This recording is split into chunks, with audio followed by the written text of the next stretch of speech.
Hello, hockey world. Man, last night was something. I was fun. I loved it. I don't know. I just something about just getting together with all the games going at once. It felt like the playoffs. I mean, the playoffs should have started a week ago, right? Basically, it's usually where we are.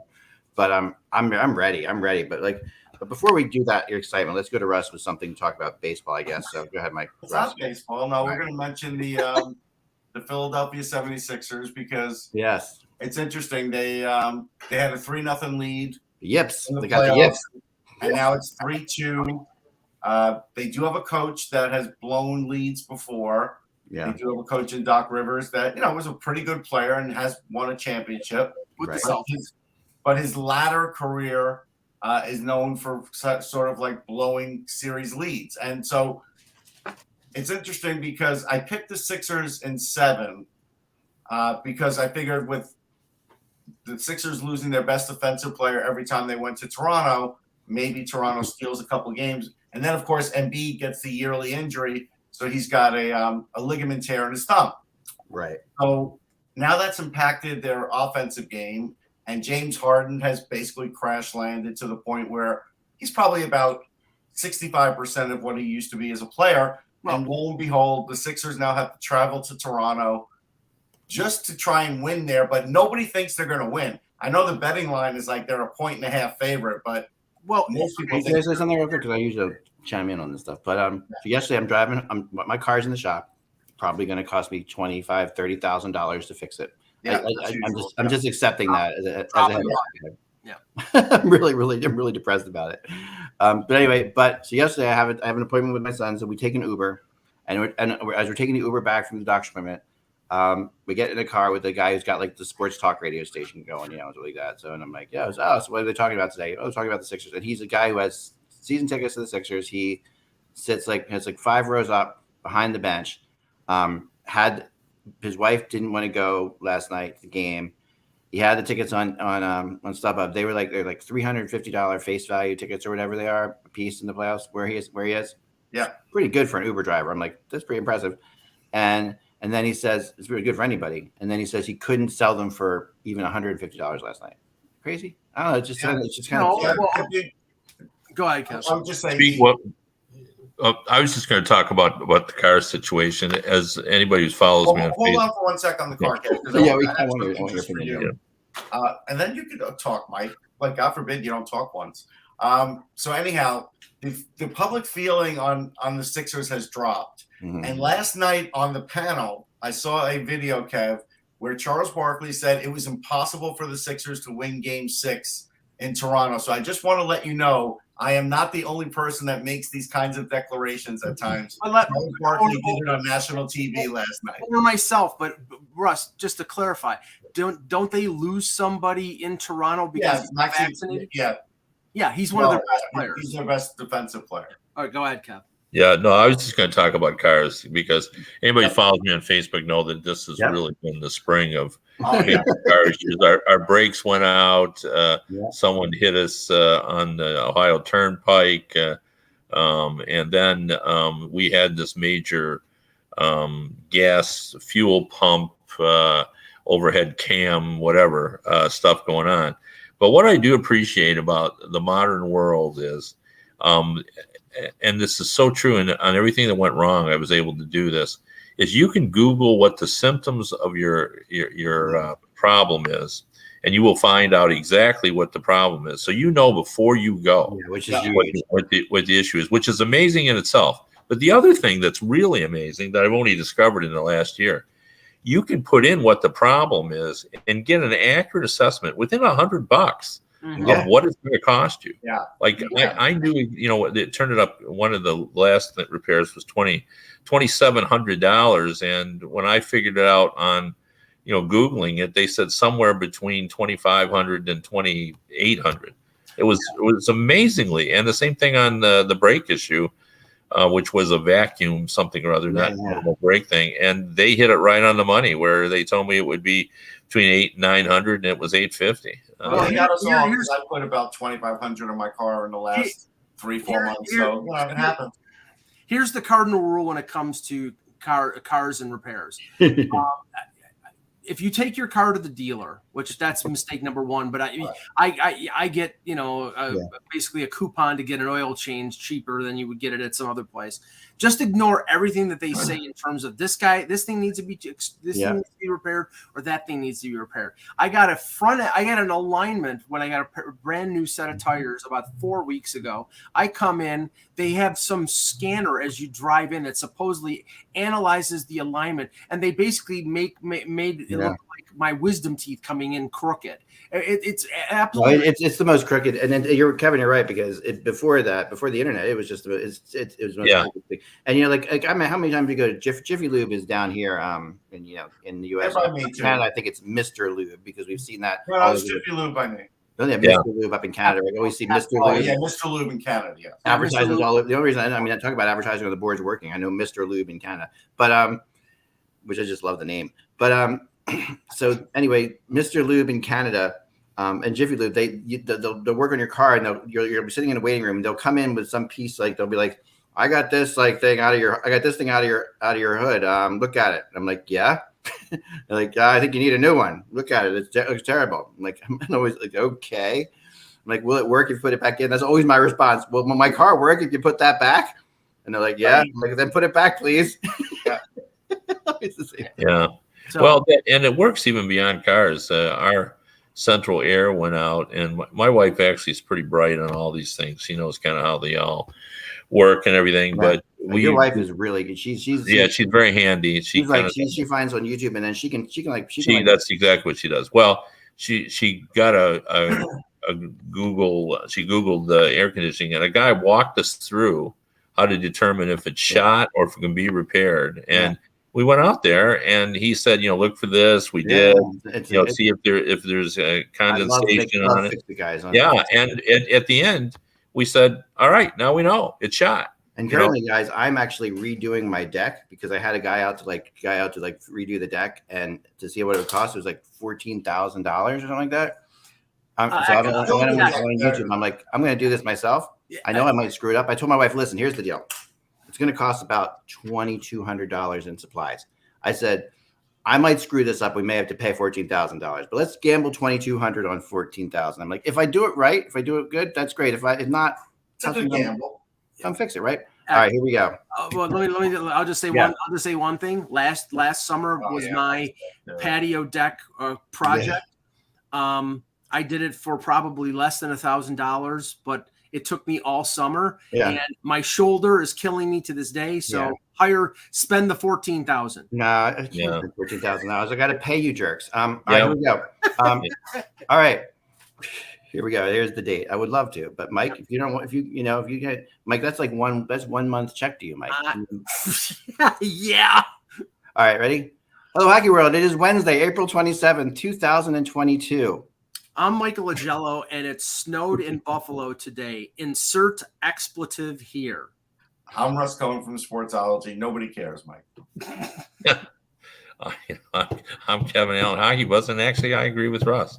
So, jeez. And I'm Mr. Lube, and you're watching the HockeyBuzzcast on HockeyBuzz.com. This is a podcast that comes every Monday through Friday at this time to fill you in on the comings. I'm in the hockey world. And first, before we have a really important thing to discuss today, because today is the second episode of Judge Kevin Allen. Kevin Allen will they be determining who was better, Mike, based on arguments made by Russ and I, Carey Price or Mike Richter, and if either should be in the Hall of Fame, like we had talked about yesterday on the yesterday show. Before that, we do have to get into last night's games just a little bit, because they were so interesting. And I tried to watch them all. I had all my little iPads going in different situations and stuff like that. And I wanted to start with what I thought was one of the best games I've seen all year. I'm going to put it out there as like maybe the best game I've seen all year. And that was Nashville and Calgary. That game was ridiculous. And it had, and actually Milan Lucic, who's played in over 1,000 games, came out and said it was the best game he's ever played in the regular season as far as excitement goes. The atmosphere in that arena, the Bridgestone Arena, is just amazing as it is. The Predators, Duchesne spearing, Lucic throwing. Like, I mean, I'm not a Lucic fan, and I've been on the record saying I think Lucic should have ended like 3 to 5 years ago. But the reality is, what he did last night might have been worth the entire season for me on Lucic. Duchesne takes a pretty cheap shot. He spears Tkachuk, which I'm surprised hasn't been thrown out for review. I watched it 5 minutes ago. It was not a spear. It was more like a cross check to the groin. It was like this. It wasn't a stab. It doesn't hurt. You weren't speared. You were just cross checked in the groin. Right. All right. But technically, that's not a spear. All right. But anyway, it was wrong, and it was bad, and it hurt, I'm sure, and Tkachuk wasn't happy about it. So Milan Lucic, with the game, with this game not meaning really anything to Calgary, despite the way Calgary played, which just shows you that Calgary's got a lot of gumption, a lot of chutzpah, as they say here. But they had a lot of they come out and they tie the game with 0.1 seconds left, which was incredible. But before that, Lucic lines up Duchesne. With a hit, and it's a legal hit. It wasn't. He didn't line him up. He freight trained him. Trained him. Yeah. Legal hit. Yes. But Lucic, who is like getting hit by a ton of bricks, comes in and helmet off hit. Just one of those like helmet flies off hit, and just a total statement to say, hey, you know what? According to these ridiculous websites, there's a 72% chance we're going to play each other in the playoffs in a week. Yeah. And guess what? I'm gonna let you know, Duchesne, what I think of that spear / cross check to my friend's groin. Well, I think that was something that was great. It was just a great moment. Well, Kev, the thing about this game that I think and the potential of these two teams meeting in the playoffs is the fact that UC Saros got hurt late in the game, and they don't know what his status is. They haven't updated yet. If he is out, then it's David Rittich in goal, and then I think Nashville's chances of it pulling an upset are pretty much nil. Yeah, the only sad thing about that game, because it was a great game, is it turned out not to mean anything because they were able to back into the playoffs anyway. Nashville was because of the Dallas loss. And speaking of that injury, I think we owe you an apology a little bit, but it's a lot like the boy who cried wolf. You concern yourself with injuries more so than any of us. Yes, and you always think the worst of an injury. And so you said that about Alex Ovechkin. And, I used basically my experience to say, hey, his teammate said he was probably going to be all right. They almost never comment unless they know he is going to be all right. But Oshie said he thought he was all right. The Capitals themselves said, it's day to day. Now, yesterday we find out he's probably going to miss the start of the playoffs. So you were right in that case, and we were wrong that there was a reason to concern about. But the Saros injury is concerning because they are acting as if it's concerning. At least that's how I feel. Yes, they are acting as if. I agree with you. The only thing is what I like most about these teams is both these teams, if you're ranking the teams that are hardest to play against in the NHL, these two are among the top 5. I'm praying for this series. This will be throwback stuff. Jeannot and they've got a lot of physical players on Nashville, and we know that's Calgary's game. So it's going to be. But I think that's true, and I think it will be physical. But there's a lot of skill on Calgary as well, and a little bit now on Nashville because Duchesne is playing like the real deal. What's he got? 42 goals now. That's unbelievable. Considering how poorly he played, since he has gotten to Nashville. They are just sickened over how poorly he has played. Now all of a sudden he's got 42 goals, or what is it, 41 or 42? 42. It's great, but isn't also still a little frustrating? Come on, where was this? For the last 2 years. He always had the talent. It's just he didn't perform. It's not like Matthew Shane never had the talent. Of course he had the talent. He has 42 and Forsberg has 42. So, but Russ, here's something I know that when I always talked about Freddie Anderson in Toronto, I said, well, one of the factors was he played 66 games in those years of when they played Boston. And I thought by game 7 of the first round, he was spent. I just looked it up. UC Saros played 67 games. What the hell is John Hines thinking? Because they just, for whatever reason, they had him on a schedule, and that's what they do. They make a schedule with the goalie coach, and it was a very aggressive schedule. I guess they always felt like they could fall out of it. So Hines probably played him I don't know, 4 or 5 more starts than he normally would want to lock down the playoffs. I can't totally kill him over that because they were kind of on the bubble there. So, if these things meet in the playoffs, I'm going to go. I've decided I'm going to go down to Nashville and see him play because that's how good this is. I think Saros informed them that he needed work to stay sharp. There are some goalies that are like that. Lundqvist always told the Rangers that they had to fight him at the end, that he felt he was better when he played, like he shouldn't play 70, but he felt he should play 65. And at the end, they obviously they changed that. But 67 seems, in this day and age, seems obsessive. David Rittich, that's all I should say. David Rittich, who's not a bad backup. I think he's more of a 1B. He only played 16 games. His stats are terrible. Yeah. But he only played 16 That's another games. thing. Hines is the kind of guy that if he doesn't believe in you, he's not going to use you. Yeah, you're not going to get used, or you're going to get used wrongly. I'm not a huge Hines fan, but I think he's a good coach. I don't think he's a great coach. He's always been a sound coach. I mean, he's a sound coach. I'll give you that, but I don't think he is like I don't think he's an elite coach. I don't like his ketchup either. No, I agree. That's ridiculous, Mike. There's only one kind of ketchup in the world. Bad ketchup. It's not even spelled correctly, though. I know. Right. Yeah, but there is no other. Have you had the other 56 varieties of ketchup, Mike? Come on, I don't like any. But here's the other thing, so that the Rangers-Carolina game was an interesting one too, because it was. Again, I did feel like Carolina was going to put that little extra effort in because they knew they could clinch. You're right. They did. They jumped out to the lead, but then the Rangers caught up. But I have to tell you, is anybody still worried about Pyotr Kochetkov? Because he's 3-0. Oh, don't start that again. I'm not. I am starting it. I am starting it because he's 3-0. Right. Like, put him in there. And he just beat the Rangers. The Rangers. Can I throw a theory out there? Game 81. I'm gonna throw a theory out that in this game, the Rangers want to stay in the Metro Division in the playoffs. And I'm not saying that they lost on purpose at all, because they tried to win, and I really thought they were going to win. And I was impressed with Carolina's goaltending. I was impressed with Carolina, but really at the end of the day, I don't think it's a bad thing for the Rangers to stay in the Metro Division.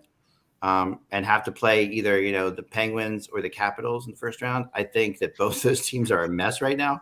If I'm the Rangers, but it's not like they let them win. But if I'm the Rangers, I'd rather do that than get Boston. Then get up there and get Boston. There's no way to prove my assertion, and I'm not slagging on Kochetkov. I'm just saying I just think Carolina would have a better chance of making a deep run if Freddie Anderson was healthy. Now, he's not going to be healthy, and they're going to go with Kochetkov over Ranta. So there's no way to prove my theory or Kevin's theory.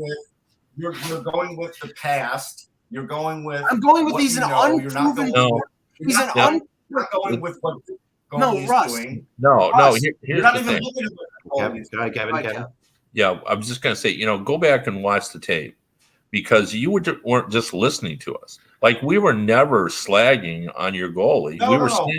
We were saying you just kept arguing. Like, you knew this goalie and he was great, but he's 22 years old. Right. So our only argument was the guy that's been in net all year, the guy who's played well for them this season, the guy who, despite the fact that I know you don't like him in the postseason, but his postseason numbers aren't horrible. Right. In fact, he had a couple of pretty good runs in the playoffs. He just is more experienced than a guy who's 22 years old. So if you're looking at that objectively, I get it. Yeah, but you didn't seem to get it. All you kept saying is this guy's great. Well, I got it. No, really I got good. I got it when you said it the last time. But if he were 8-0 right now, you guys would still be giving me the same spiel without actually looking at the goalie rather than looking at the situation. That's what I feel. Well, I mean, if he was playing well, I mean, the best example of that is Logan Thompson. I think he's played pretty well. Yeah. Now, if you ask me objectively, if they had a more experienced guy, would they rather have Marc-Andre Fleury than Thompson? Or a healthy, a healthy Leonard? Yeah, I would say they would, just because he's more experienced. I mean, the argument for you is what I've been saying lately, that all the stuff we've learned about hockey, like that experience matters. Maybe it doesn't matter anymore. I don't know. But I do think a guy that's 22 who's never faced that level of pressure, I just think realistically, you're better off having a guy that's experienced. Now, that doesn't mean the guy couldn't come in and stand on his head. I mean, Dryden came in out of nowhere and won. Let me defend Russ a little bit here, because here's the thing. Like, it is about experience. It's also about pressure. It's about how you handle pressure. There's a ton for Anderson to lose. If Anderson plays in the playoffs and Carolina gets knocked out in the first round, it becomes another one like that. He can't get past the first round. They can't pass. Where this kid comes in, Kachikov. I always say Kachikov. No, that's Kachikov. Kachikov. Yeah. And the Kachikov, he comes in without anything to lose. Like, and there is something to that, I think. Yeah, I still think if you line up 32 general managers and said you want a 22-year-old guy who's got a lot of talent, who's got a lot of promise, or you want a guy who's played 80 playoff games? How many has he played? Like, I'll check. Well, no question. And here's the perfect example. You're right about that, Kev. But what I'm saying is, this guy's a better goalie than Logan Thompson. I mean, this guy has a pedigree that Logan Thompson didn't have either.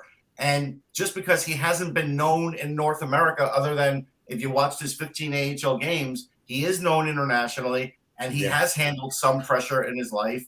And that's why they picked him in the second round. And all I'm saying is, this kid's a really good prospect, but he's not really getting prospect. We get that. That's the optimum word. I think that statement's been. Wait. That's the optimum word here. Prospect. I grant you that. But I looked at his record, Russ. He had played less than double-digit games in the KHL like each of the last 4 years, and only this year did he get over that mark. Did he play 15 AHL games? He's a neophyte. Anderson has played 53 career playoff games, has reached the conference finals with Anaheim, has been tested. Now he's failed at times, but this year might have been with a defense in front of him that was actually good. This was a year that was set up for success. The one thing I'll say about Carolina with their goaltending situation with Anderson proved last year, if he's not 100%, he plays terribly. He tried to fight through injuries last year with Toronto, and he was bad. So if he's tell me your argument why Antti Raanta is better than this kid. I'm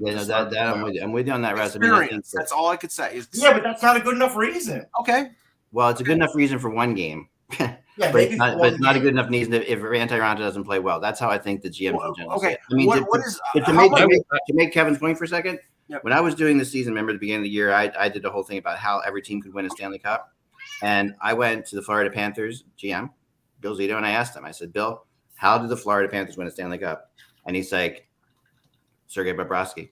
That's what he said to me. And so there you're looking at, like, he's got Spencer Knight, who's a really good young goalie, who was huge, obviously huge pedigree, right? Mm-hmm. But Zito at that point, as Kevin's saying, a general manager will always turn to say, Bobrovsky's got to win it for us. If he's Right now, Carolina plays the Bruins in round 1. If that's the case, how long of a rope does Kachikov get? If they lose the first 2 games, do they go to Raanta? Yeah, then they probably go to Raanta. But I'm right. So if you take that matchup, honestly, what is the difference between what you might feel about Swayman or you feel about Kachikov? Well, Swayman's got more. Swayman has more. I mean, he has a full season and part of last season under his belt. But does that actually make him better? It doesn't necessarily make him better. I think he's the best rookie goaltender in this year. I think one of the axioms of sports is that you want a guy who's just more experienced. And, Swayman is not 22. He's been around a little bit more. Yeah. Not a lot of experience, though. No, he doesn't have a lot, but, he's got more. He's had a full season in the NHL, and now if you want to ask me, would Boston rather have Marc-Andre Fleury or Swayman? I think we know the answer to that. Yeah, I mean, I get all of that, but again, I also covered in when the Carolina Panthers won the Carolina. Yeah, but see, we've conceded your point, and you keep battering us with. I'm telling you why I'm going to batter it, because when Cam Ward came in. Raise your hand if you thought all of a sudden they were going to win the Stanley Cup because Martin Gerber, they took out Martin Gerber. That's my basic point. How do you know that can't happen again? I don't know that, but we've already conceded that point. We said right up front, as I said, guys like Wah and Dryden. My issue is not with you, Kev. My issue is like with Mike saying, well, I'll put Raanta in because he has more experience. And that doesn't make it a better decision. All it makes it is that, hey, he's got more experience in this league because he's played longer in this league. Coach Kopp is getting his chance now. Like, you don't know what he's going to do with it. Yeah, he is getting a chance, but my only point right from the beginning is in a general rule, I want a guy that's been there more often. Now there are exceptions, and we'll see what happens. I mean, it doesn't mean he couldn't stand on his head. I mean, they do that, and it just happens. Talented guys can make an impact. I want to move on quickly because we're going to get to our argument. But I want to now tell you guys that last night, the big game of the night, what was supposed to be the big game of the night, and was a good game. A little hesitant in the beginning of the game, but got really good.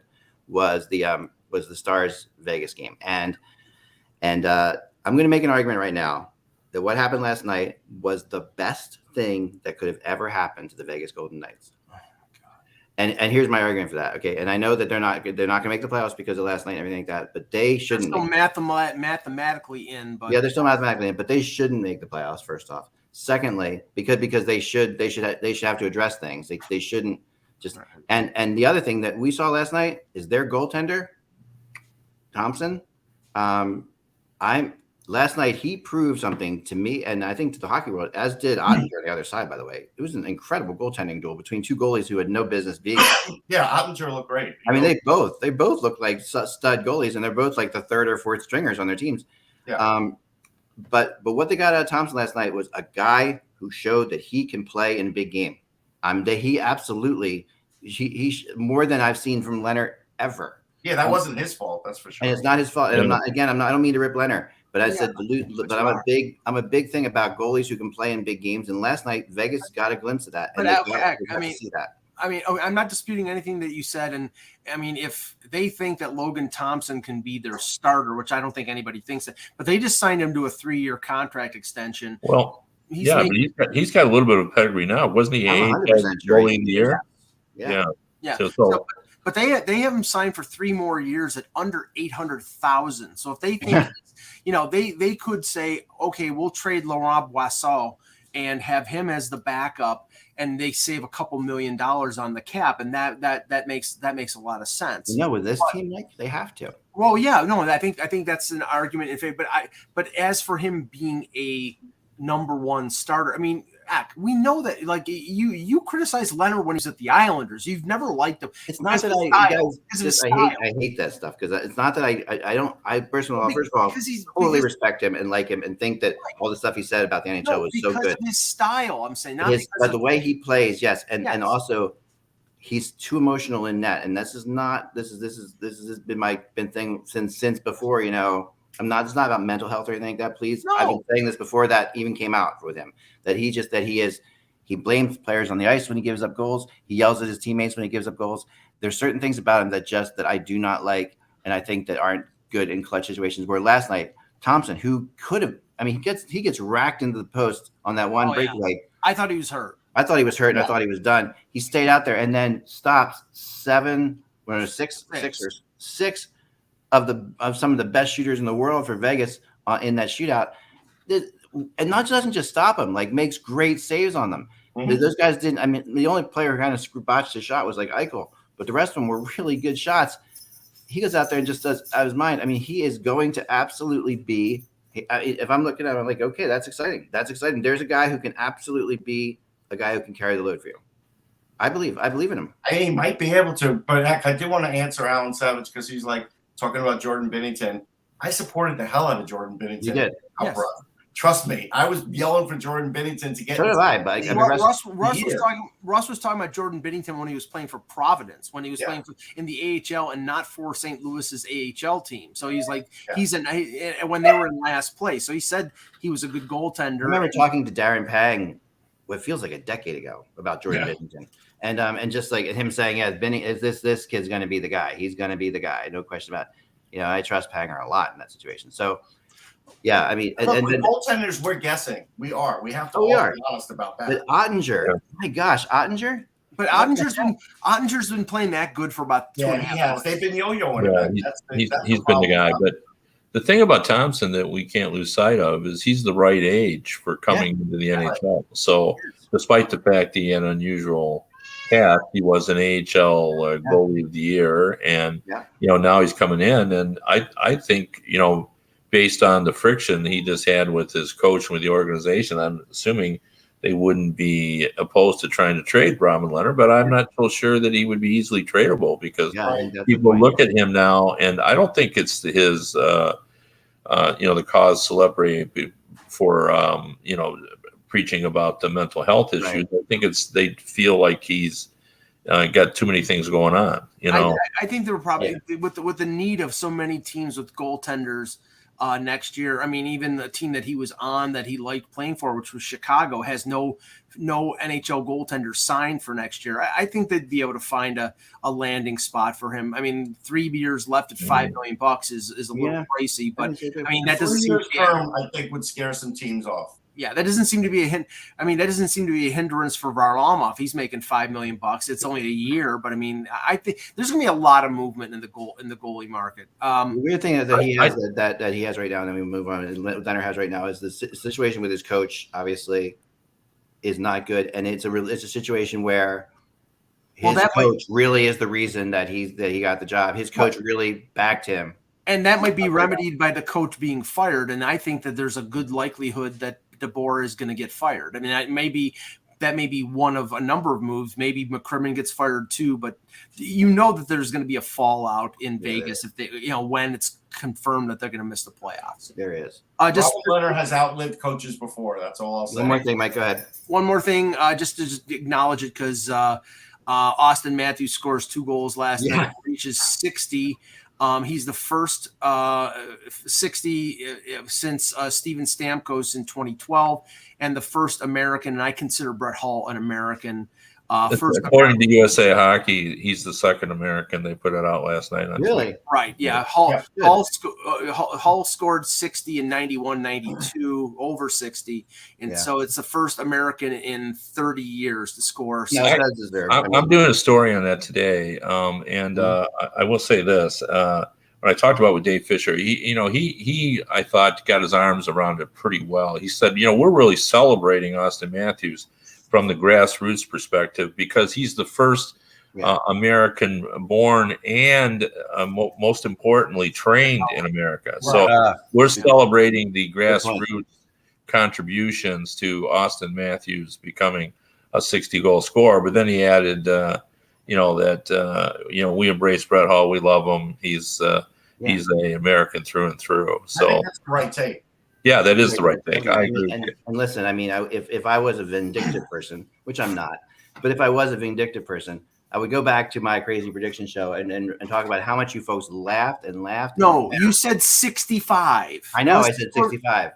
If he played, come on! If he played 90 games, he would get 65 goals. You're gonna hold that. You're gonna hold that against me in this situation when that obviously he was a 65 goal scorer if he played even 2 or 3 more games. Although it was a bit odd last night how hard they worked to set him up. Yes. And yet, though, I would say that as hard as they were working to set him up, he actually scored. The goals he scored were. Basically, the second goal was unbelievable. But that's not uncommon, Kevin. I mean, that's not uncommon.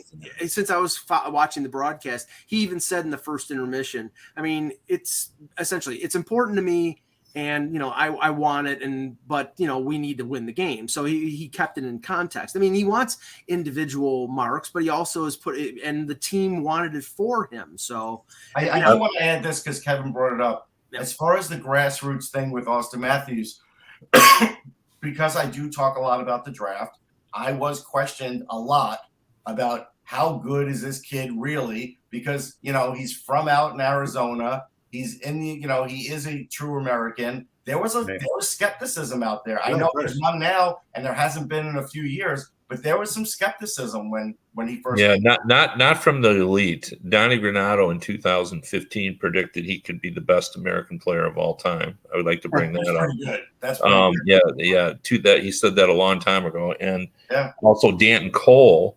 Also, I was in to do a story on Jack Eichel, and we were talking afterward. And he gave me some great quotes about Eichel, and he says, by the way, you do know that Auston Matthews is going to be a much better player than Jack Eichel. Jack Eichel is pretty good. And I said, yeah, I do know that because Jimmy Johansson had told me this guy coming after him is even better. Well, here's the point. First of all, he hasn't missed 2 games. He's missed, and if he doesn't play on Friday, he will have missed 9 games. That's what I'm talking about, Mike. Come on. If you average it out for an 82 game schedule, he would score. It would be 67 goals, but he didn't.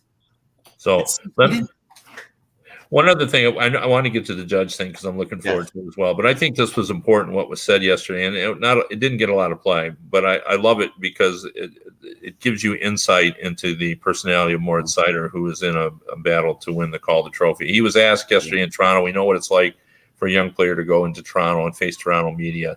For morning skate, there's always a lot of reporters. He was asked what the Calder Trophy would mean to him, and he said, and I quote, "Nothing." Wow. Nothing, he said.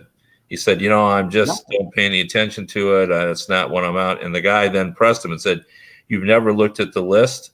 And he goes, "Yeah, I know who's on it, and there's not a lot of defensemen. But honestly, he said, I'm just being truthful. I just don't think about it. Like it's not something that's on my thing." Now, I found that whole thing to be pretty refreshing and, really get some insight. Then he went on to talk about, how the team's got to get better here. And that's what we're working to do. I'm trying to now, you can say, well, maybe he's, that's just what you say. He's a focused guy. I think it has to but I believed him when he said nothing. Mm-hmm. Like I believed him because that's exactly what he said. What's it mean to you?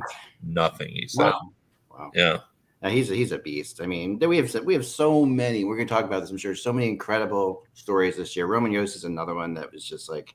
There are so many incredible stories that we have to get to at some point. But I mean, Yossi's got to win that award, and it's not. I don't think it's an easy choice, though. It's a hard choice. Yeah, it really is. Like it is, but he's having the best defensive season I think we've seen in 25 years. Best offensive defenseman. Best season. Points, yes. Yeah. Defensively too, he's not. I mean, no, he's not bad. I'm not saying he's a bad. I mean, you watched Joe. I would say he's good, but there are guys better. Right. So. All right, let's move on. So now we're going to get to the next. By the next time we do this, Kevin, I would have sent you a powdered wig, a black robe, and a gavel. But for now, here's our theme song. I'm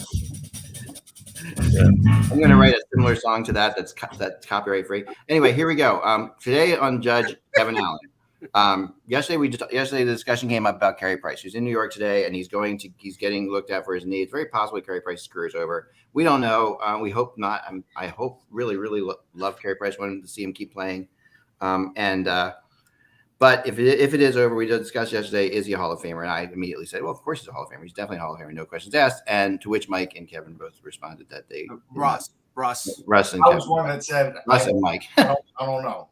But you don't know. You're not sure. And then he brought up Mike Richter, who, of course, I think is the biggest problem the NHL Hall of Fame's ever had. Mike Richter is that he's not in there is absolutely absurd to me. So then the discussion came up: who is better? Who's better? And do both belong in the do either or belong in the Hall of Fame? So today Kevin Allen is going to decide because we trust God. We trust in Kevin Allen. That's going to be a T-shirt that we're going to make at some point. So Kevin will be the decider. And Mike. No. So what is the issue? I mean, we really need to. So this is what we have. This is what's on the document. Who's the better candidate? Who was better? Just better in general. Who's the better Hall of Fame candidate? Who's the better goalie? Okay. 2 parts. Who was the better goalie? And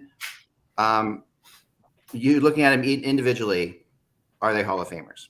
Okay. So it's not really pitting one against each other for the Hall of Fame. It's pitting one against each other for who is better altogether. So Russ will be arguing today for Mike. Can I set some ground rules before? Absolutely. Okay. I just want to point out that, the way I'm going to view this in terms of the Hall of Fame, because, I have served on I'm still on one Hall of Fame committee, and I've been on the Hockey Hall of Fame committee. And one of the things we look at is, yes, we look at your statistics, but everybody who comes in has great statistics. And so then we have to move beyond that. So then we look at, trophies, individual trophies, league recognition, and intangibles, like what your peers thought about you. Like, for example, I think at some point we're going to end up, if they haven't done this already, getting the surveys of the players and, use that as information because you're splitting hairs. So when you guys are debating this, make sure you can't just say, yeah, you had a .919 save percentage. We're ready for you, Kevin. We know how you are. All right. Let's go. All right, we're good. Okay, so Russ, I'll let you begin. So I guess the biggest thing, the most shocking thing is, besides not winning a Vezina, was the highest he ever came in Vezina voting was 90-91. And it's almost like the writers just didn't have a third guy to put in there. And Richter had a good year, but that wasn't like anywhere near his best year. There's some people that thought in 94 he definitely could have won the Vezina. I understand Hasek had a great year. He also led the league in wins. The way you look at Richter is a lot of players that have played against him, forgetting about tournament play, I'll bring that up in a minute, but just in games, talked about the tenacity, the work ethic. Even in practice, if you were a teammate of his, he didn't want to let you score on him in practice. He did win 301 games in a non-shootout era when you still had ties, so that does matter because Price is inevitably going to have more wins for the same amount of years because it's easier to get wins in this era than it was in his era. But as far as Richter's impact, he had great impact on a lot of American goalies. So if you want to bring up that he's an American, I think it's valid for the Hall of Fame because it's not the NHL Hall of Fame, it's the Hockey Hall of Fame. And so as far as American goalies, he is one of the better American goalies. He did win the World Cup. He did win a Stanley Cup. Even when the Rangers were bad and he was already had a bad knee injury in an All-Star game, which was a ridiculous way to get hurt, where they just took as many shots as you could on a goalie, and he was making all those saves. He did get a skull fracture too. So before that, though, when the team still wasn't that good, he was still a top 10 to 12 goalie in the league. So okay, I'll leave it there. Now, I'll just say this for Price because I looked up, based on what Kevin just said in terms of qualifications. He won a Hart. I'm doing this. I got this all set. Go ahead. Can I just ask Russ one question? Yes. Russ, do you think he's the best American goalie, not excluding Frank Bimzak, who played well before you and I saw him? I do feel that. Other than Mr. Zero, yes. Okay. Mike Richter, if you want to talk awards, better than Barrasso. Yes. Awards, it's forever. Mike Richter, rookie team, NHL All-Star games with, as a junior kid, he wins the Canadian. He's Canadian Junior Goalie of the Year. He's an All-Star 7 times. 2015, he wins the Hart, Jennings, Vezina, and Lindsay trophies. That's a crazy statistic right there. That's just the season for all. And one of the big things with Hall of Fame is he the best goalie in his era? And I would say Carey Price was the best goalie in his era for at least a 5-year period, in my opinion. That's fair. And I think that should be what's looked at with goalies for Hall of Fame. And then, his awards, my gosh, his awards in international hockey, he does it all. He has the IIHF under 18 award. He wins the gold medal there. He wins the gold at the Junior World Championships in 2007, and in 2014 wins the gold medal for Team Canada, in the Olympics. One thing I did leave out, the excellence, the mark of excellence for goalies now in college hockey is the Mike Richter Award. I forgot that. Yeah, but okay, let me just say this. Price's main claim to fame, he had 2 unbelievable years when he was, I think, 19 years old. He wins the World Junior, and that year he goes to Hamilton and wins the Calder Cup with the Bulldogs. 2015, he wins everything. The Hart, which, Jose Theodore and who is it? Hasek, I think many goalies win the Hart. Are the only other goalies to win the Hart. So he is well regarded as the best or one of the top, say, 2 or 3 goalies in the league during his career. But if you look at early on in his career, he lost his job in the playoffs to Yaroslav Halak. There were 3 or 4 years before this run in 2022 when his injuries were really knocking him down. So let me stop with that for a second. Halak takes that. You can't blame the goalie necessarily for a coach's decision. No, Halak. But also, let's remember, Halak played out of his mind. Right. No, but before that, hold on. So before that, we covered that series. Price played himself out of that series in Philly. He did. Well, no, the Philly series is different. Like Halak's series were both before the Flyers series. Like Halak beats the Capitals and beats the Penguins, and then the Canadians lose to the Flyers in the conference finals. That's to Halak. That's Halak's thing. But the other thing is this, like the reality is, okay, he also has one of the most important thing he has is he won 44 games in the 2014-15 season.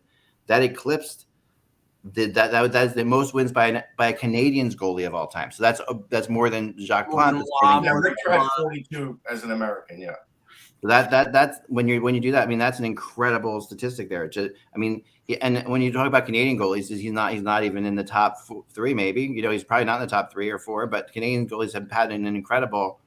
Yeah, well, okay, that was the thing. I don't think if you're talking about ranking, organizational goaltenders, I don't think he's as good as Patrick Roy. I don't know if he's as good as Ken Dryden or Jacques Plante or Georges Vezina. I mean, you're talking about 4 of the top 10 I don't know that that has anything to do with it.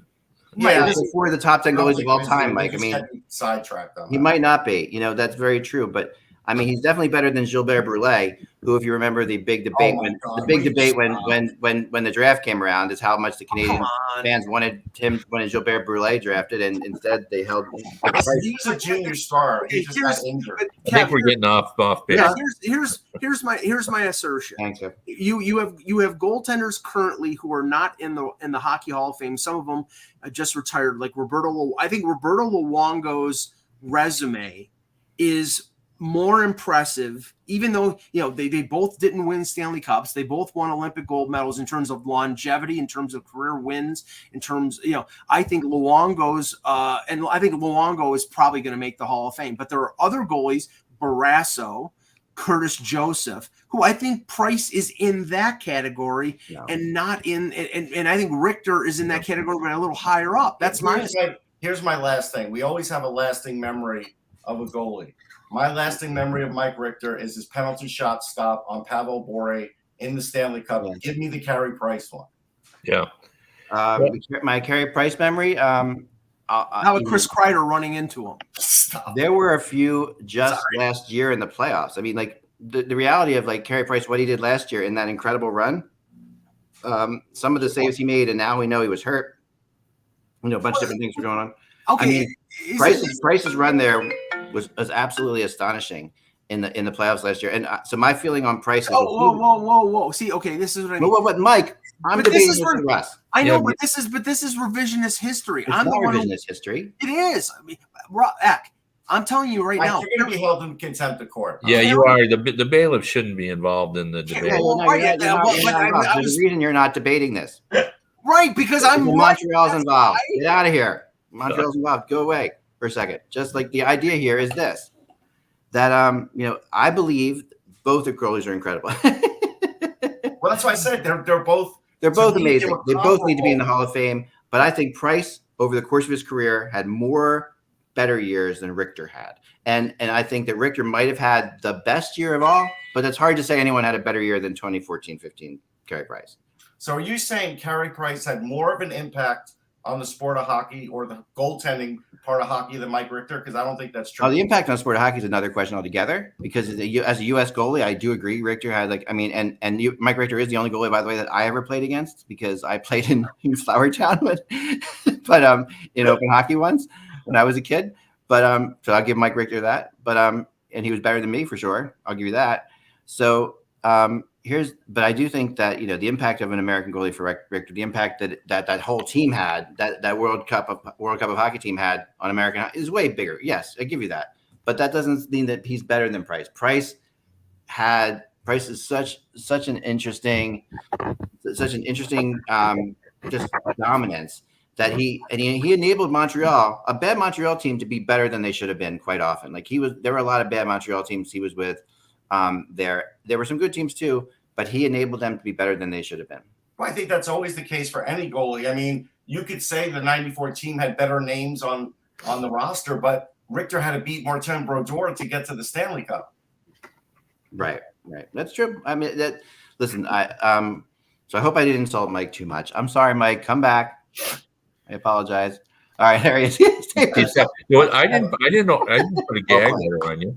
I just said the bailiff shouldn't be debating. Right. No, I just think that now, Kevin, do you have any questions for Russ and or I? No. I think I'm ready to rule. Okay. All right. Let's do it. this is the way I look at this. I think this is a very difficult decision for a variety of reasons. I think it is a key factor that Mike Richter is, in my estimation, not excluding Frankie Brimzak, who is in a class by himself, is the best American goalie. And I think if you talk to players who played with him on that World Cup, I would argue this a little bit. I think there were several important players, but a lot of them believe that Mikey Richter was the key to them winning that World Cup. And I think it is significant he won a Stanley Cup with the New York Ranger team.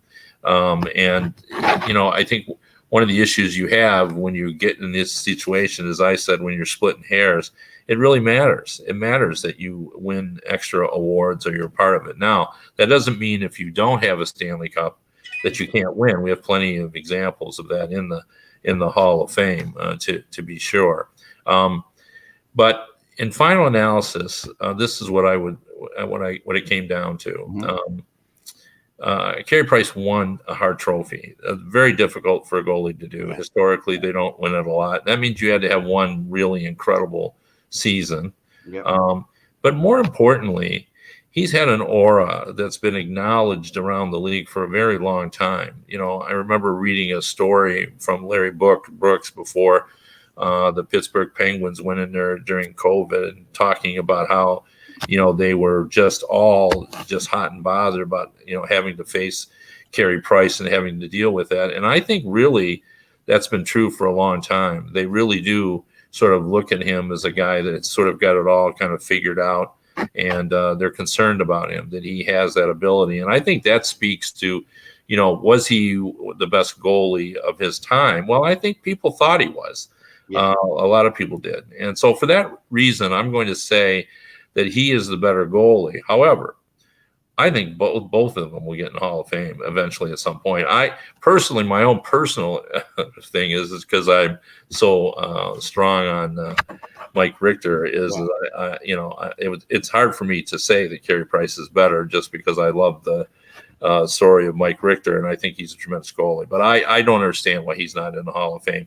And Russ's point about him, the goalie, collegiate goalie award being named after him, that's really significant. That's quite an honor. So I would put them both in. I think Carey Price, you can't deny all of his international success. You cannot deny that he won an AHL championship. You cannot deny that he's reached the Stanley Cup final.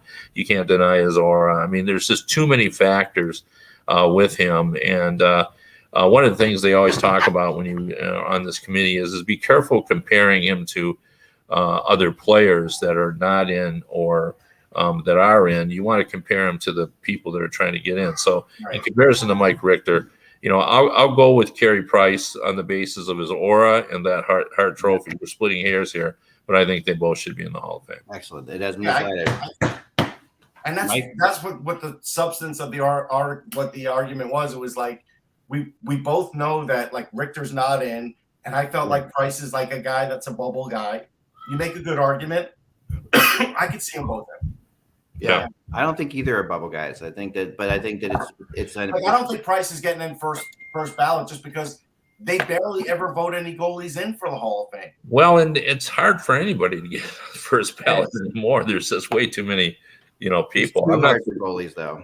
It needs to be. I'm not so sure they ought to change. It shouldn't change the format a little bit. So it should be better for goalies. There's too few goalies in the Hall of Fame. I agree.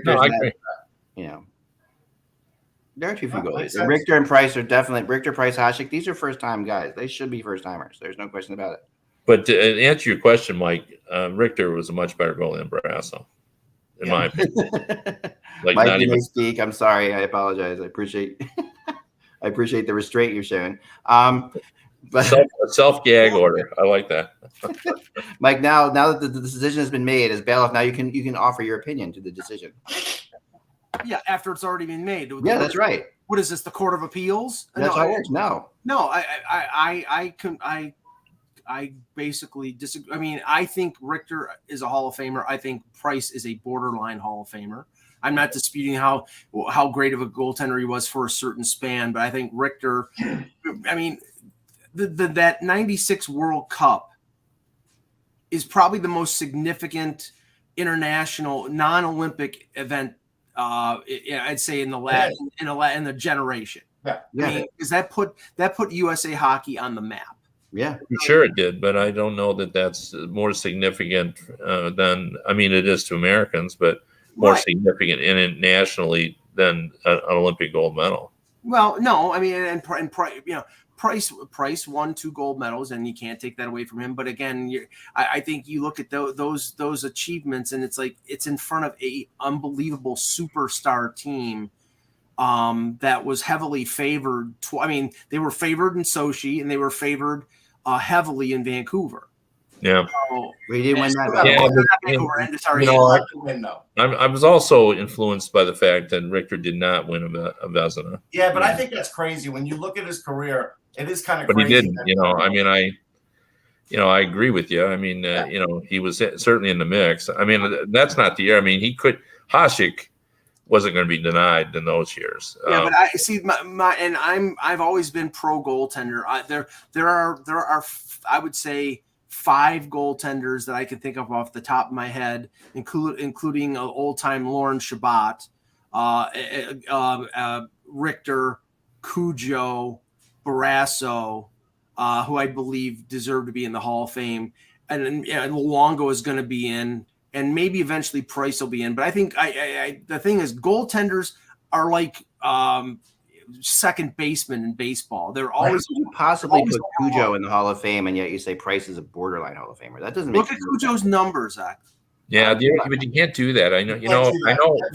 Fans always want to look at numbers, but the problem is everybody has good numbers. Like you're getting in there. Like if you were there, you would know what I'm talking about. I'm not saying let Greg Millen in the Hall of Fame. I mean, no, but Jack A. Butterfield Trophy is, Mike. Do you know what the Jack A. Butterfield Trophy is? I'm sorry. You know what the Jack A. Butterfield Trophy is? I've heard of it. I can't. Okay, that is the playoff MVP for the Calder Cup for the AHL. That's that's like. And Price probably won it in 07 because he won it in 07 as the youngest player ever to win it. Mm-hmm. Yeah. With the 206 goals against and 1968%. But if you get into these arguments and you're just talking numbers, it just isn't going to work because, as I said, I mean, we look at numbers because we see a lot of bad numbers, but everything that comes in front of you, all those guys are all going to have, staggering numbers because that's why they're there. So then it becomes all those little things that like we're talking about, like aura and winning the Hart Trophy when goalies don't win it. Those kinds of things. That's how it comes down. The Hart Trophy's big. It is. Yeah, the Hart Trophy's big, and to be honest with you, I always thought Shabbat should be in too. So I mean that 2015 of the Hart, Jennings, Vezina, and Lindsay trophies is that's one of the bigger accomplishments we've seen in any year. That's an incredible thing. And now, as Karen, who is of course a Montreal Canadiens writer, who's in the chat room, brought up that we're going to talk about the NHLPA thing tomorrow with all these guys voting. But among those players when players like 500 and some players were asked a question about what goalie they would want in one game, Carey Price came up number 2 of them still to this day. Yeah. To be fair, I don't know if they even did it in Richter's day. I don't remember seeing it. No, but I'm just saying. No, they didn't. But I mean, that really is important stuff because when your peers recognize your aura, that's what I was speaking of. There is just something about him that players respect. Guys, goalie's aura is such a big thing, Kevin. Yeah, it's such a psychological thing. Goalies psychologically can get inside your head. Yeah, Price is already halfway there, because he is Carey Price. Like you go to play against him, he makes a couple big saves, you think you're never going to score on him again. Okay, just to end the show here, breaking news from the Nashville Predators: Saros will not play in the final 2 regular season games. Connor Ingram has been recalled from Milwaukee. Okay.